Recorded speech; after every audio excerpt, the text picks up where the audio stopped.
Welcome to Ask GMBN Tech, where we get to answer your wonderful questions, which you can ask by adding the wonderful hashtag Ask GMBN Tech on, well, pretty much any channel. We'll find it.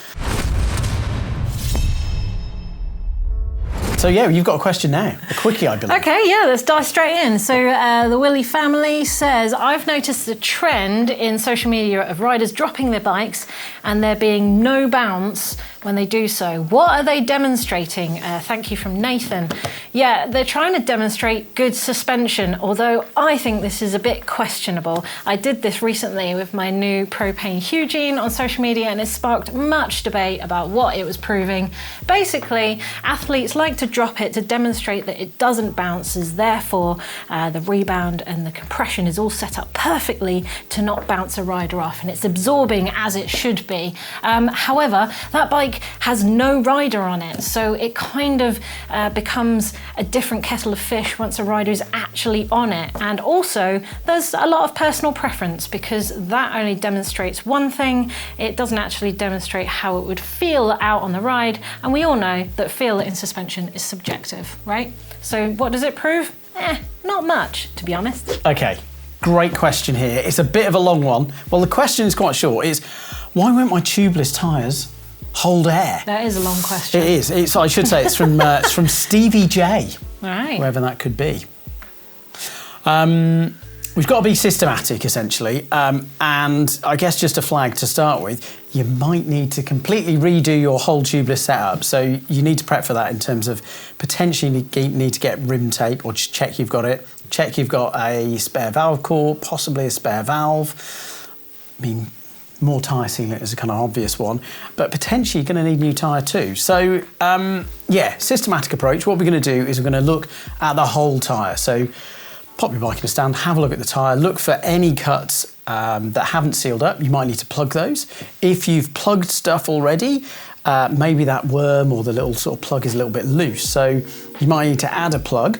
If you did it kind of really quickly on the fly, you might fail to trim the little tail off, and sometimes what can happen is it's fine and it kind of all gets mashed in, but other times with that tail still on the worm, it can kind of get pulled out and move around, so check that. Yeah, I guess also it's worth, we'll do it later, but consider checking sealant levels. Are there any splashes of sealant around the kind of the rim and tyre edge? Because if there are, that could sort of infer that you're running maybe a little bit too low a tyre pressure, maybe not the most supportive tyre as well, or that your rim tape job isn't as good as it should be. So then, external checks, we've just got to check the valve. I know it seemed really obvious, but is the valve core leaking? Sometimes they can back out a little bit, so clean it while you're checking it. If it's gummed up and you can't clean it, sometimes they do get very sticky, just replace it. You can get replacements really, really quickly. I think PT's even has a really good warranty on them, so check that. The other thing to check is the actual valve loose in the rim? So tighten it up a little bit, or if you've got cracks or it's leaky around there, well, we're gonna have to take the tyre off anyway, so we'll inspect a bit more.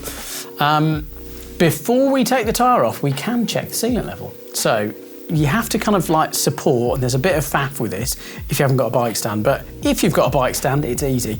Put the bike in a stand, turn the wheel around so the valve's at the bottom.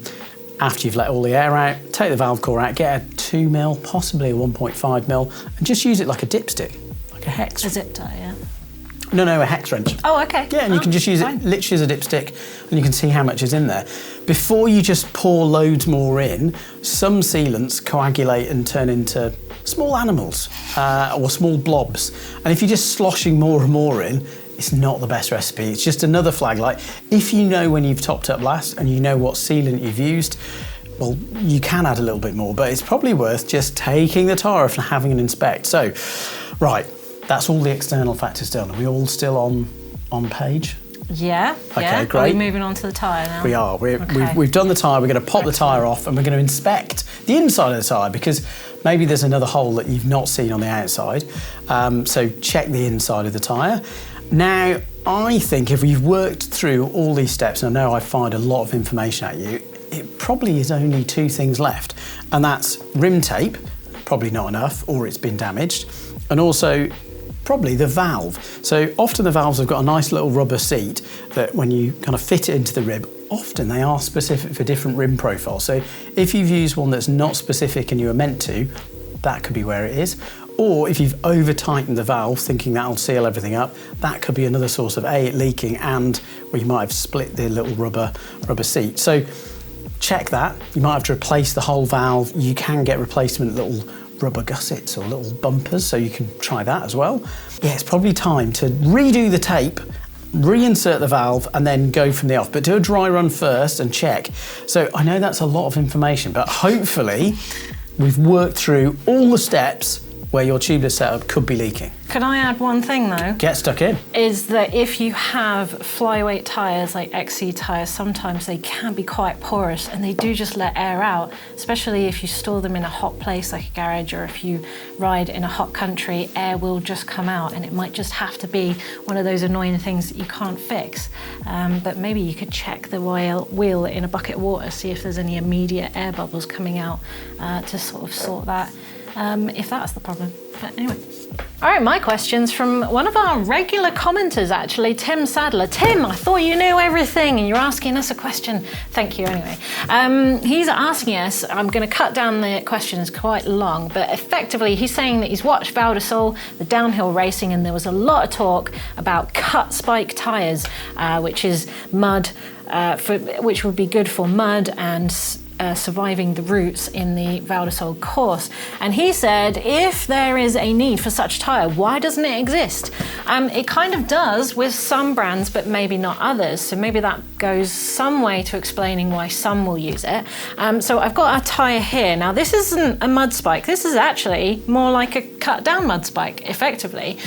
So if you were to have a mud tyre, sometimes the spikes are so tall that as they come to a point, they can be quite wavy. They'll have some give in them, which is great grip, but for racers, it might be a little too much compliance. It might be a little bit slow as well, and they might not like that. So having this tool here means that you can cut down some of those treads with a lot of effort, and you would have something more like this. This is the Vittoria motor, and as you can see, when you start to have a shallower profile, the base is a lot more sturdy. So there's a lot less give in a cut down spike tyre, or a cut down spike tyre, which is what a motor is. So that might be one reason why you do it. You have actually had experience with this in the pits, haven't you? Yeah, I did it quite a lot when I was a race mechanic. So I mean, the cut down spike tyre like the Moto now exists. It doesn't for a couple of brands, but it's also because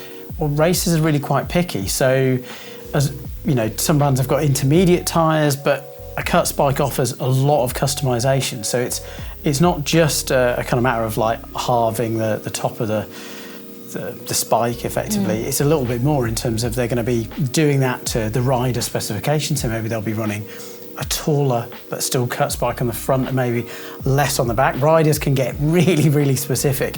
The other thing that they're also going to do is as well, this tyre's already got lots of these siping, as it's called, so lots of these cut out sections which allow the tread knob under or onto hard surfaces to open and move around and give you grip. That's one of the other stall out points of a spike tyre, is that in those right conditions it is amazing. Like, it is just so much traction. But on those harder surfaces like the roots and the rocks, it just can't grip. So what some of the mechanics will do, as well as cutting the knob height down for that extra stability, is also cut in a little cross on the top just to allow that freshly cut knob to open up and move. There is, lots of conversations about it and lots of fun different cuts that different mechanics do. But simply because racers are really picky.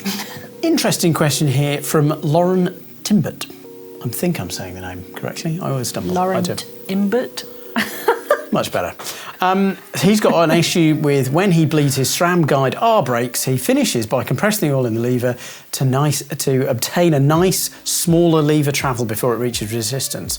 But then once he kind of removes the syringe, oil pours out. Okay, yes, this can be messy. I think what you're trying to do is get a really tight lever point. So that's sort of the bite point, and without having the extra adjuster, which some of the upper tier brakes from SRAM has, there's other ways that you can get that. So I mean, first of all, just do make sure that you're purging your dot fluid in the syringe before you do any brake bleed. So make sure you pull out any of the excess air or air that's got in there. So even freshly sealed stuff might have it in there. So always do prep your syringes when you're using dot. Do a full lever bleed and caliper bleed. Do a full bleed of the whole system, because there might be air trapped in there. That might be causing a little bit of issue, because as you're compressing it, you can compress air, as we know, but you can't compress fluid, so that's why it's sort of popping out. The other thing that I've almost missed, but is there in quite a lot of the details for bleeds for lots of brands, is to wind that lever out. So if you've got a reach setting where you're running a lever relatively close to the bar, make sure you open it all up. I've got a trick that can help as well, but I'm going to say it's probably not recommended, and you can get in a real mess when doing it. So do be really careful, make sure that you've got lots of rags on the floor, and be really careful about it. Okay, my question from Shift Stefan Schutz says, does changing from fork with 44mm offset to one with 51mm offset feel and work like running a slacker head tube angle? Ooh, this is a complex question. So offset is basically where your forks will end. If it had 0 offset, your axle of the wheel would be exactly at the bottom of those forks. To be offset is to be potentially moving the axle forward away from the forks, so it's offset. So that measurement is how far away the offset is, so 44 versus 51, which is your question. Now what that does is it changes what we refer to as trail. So if you were to draw in a straight line down from the axle and then a line through the forks, which is effectively steering axle, it creates a distance or a patch on the ground, a sort of a virtual patch, if you will. And that trail number will change kind of how your bike feels. Now, often it can give us, so a bigger number can give us a more stable feeling. You can plow down things typically, and the steering will feel quite stable. And increasing the offset will give you that. And yes, a slacker head angle can give you that too. So I can see why you're asking the question. There are similarities, but there is some minute differences in changing the offset instead of the head angle. And that's usually about how much leverage there is for the wheel to get over big bumps in the trail. So I guess the answer is yes and no, because it's kind of complex. What's your take on it? But it is really complex. It really, it depends on your bike, depends on even your wheel size, on how it changes the trail. I think the big caveat is also that obviously bike designers are playing around with lots of things with your bike dynamics and making sure that your bike rides in a certain way, hopefully in a really good way. And by changing offset, you're going to change that trail, and you are going to impact on how the bike rides. It could be a real plus for the trails that you're on. It might not be a plus. And obviously the fun caveat is it might void your warranty. So do check with things like that. But yeah. That's a good point, though. The offset was kind of brought about to sort of counter the changes made from wheels getting bigger as well. So to try and sort of change that relationship between head angle, wheels and axles. So usually they've put it there for a reason, haven't they? But yeah, if you want to play, you can. Here's a great one from Martin, 323, and he says, are there suspension designs better suited for different riding styles? XC versus trail versus downhill? Well, better suspension designs. Potentially, but I think not in the ways that you might think. So if we boil down what suspension is for, to their very raw structure, when we get to kind of the fun word of kinematics, where the pivot points are, and we're joining those dots of how the rear wheel travel affects the shock. If we kind of boil it down to the constituent parts, okay, they don't make a DH bike, but they've got an enduro bike that's actually been raced at DH World Cup races. And the format and layout of that, okay, the shock is in a slightly different orientation, but all those dots are essentially in the same place. We've got a sort of rough 4-bar setup. Likewise, propane, they're using a different system. Theirs is called Pro 10, and it's like a virtual pivot. You've got 2 concentric links, which means that the pivot point isn't necessarily fixed. It's a floating one that moves around, but they use the same system on all their bikes, and that's from a 140 trail bike up to their DH bike, which I think has got 220mm of travel. It's a big bike. And again, if we boil down the parts, essentially they're all laid out in a really similar way. Okay, there's nuances, and some of the kind of changes are when you dive really deep into suspension, they're vast and they're really big, and you can get really discombobulated by kind of squat, anti-rise, and lots of very specific terms. And where the pivot placements are do change and do make a big difference. But essentially, from the outside, the setup is really similar. I think one thing that I thought of literally when I was answering this question is that it's quite fun to think that, oh, well, cross-country racers want stiff setup, they've got to have a lockout because they're going to pedal up a steeper, smooth climb. And it used to be that was how you defined a cross-country bike, because it had to have a lockout. But as we've seen from, well, lots of World Cup races this year, they've got compression damping, they've got handlebar mounted on-the-fly lockout systems or damping adjust too. So I think, yes, when you kind of dive really deeply into how the systems work, and of course, goes out saying huge amounts of travel, from 120 to 200, there's a big difference, or up to 220, but essentially they're doing similar things. And that's because suspension on bikes is really specific. We don't have that much power. The way the bike works has to be really, really efficient, and that's the thing. So hopefully that answers your question. It's really complicated to dive in deeper, but essentially they all work sort of the same. Well, I mean, I think it's been popular lately to have XC bikes with a sort of linkage-driven single pivot, and there's a lot of flex stays at the moment, and that's basically to try and mimic a suspension system that's more complicated, but just with less parts, because they want a lighter bike. As you're saying, they might not necessarily need a stiffer one, but lightness does kind of count. So yeah, maybe that's why there's certain types for different genres. Anyway, thank you so much for your questions. If you've got any burning questions right now, then use hashtag Ask GMBN Tech down in the comments below, and we'll try and pick that up for you. Thanks, bye.